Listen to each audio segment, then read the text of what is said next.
Hello everyone, সবাই কেমন আছো? আশা করছি সবাই খুব ভালো আছে, আমিও খুব ভালো আছি। তো তোমাদের সামনে নতুন একটা ভিডিও নিয়ে আমি আবার চলে এসেছি, নতুন একটা নেলের ডিজাইন নিয়ে। তো আমরা কীভাবে সেটা করব অবশ্যই তোমরা দেখে নাও। তো প্রথমে আমরা কি করেছি, প্রথমে এক কোট দিয়ে নিয়েছি জেল পলিশের।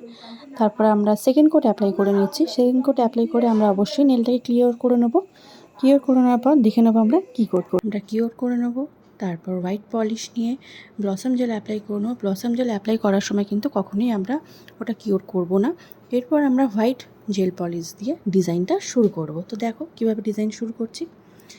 যেভাবে আমরা পার্ট বাই পার্ট ডিজাইনটা করছি সেভাবেই আমাদের কন্টিনিউ করতে হবে। পুরো নেলটার মধ্যে ডিজাইনটা আমাদের ছড়িয়ে যাবে শুধুমাত্র এই ব্লসম জেলের কারণে। তো এই আর্টটা করতে গেলে অবশ্যই ব্লসম জেলই ইউজ করতে হবে, অন্য কোনো কিছু করলে হবে না। এবং তোমাদের যদি আর্টটা ভালো লেগে থাকে অবশ্যই আমায় কমেন্ট করে জানাও, ভালো লাগলে শেয়ার করো। তো কেমন লাগলো আমাকে অবশ্যই জানাও।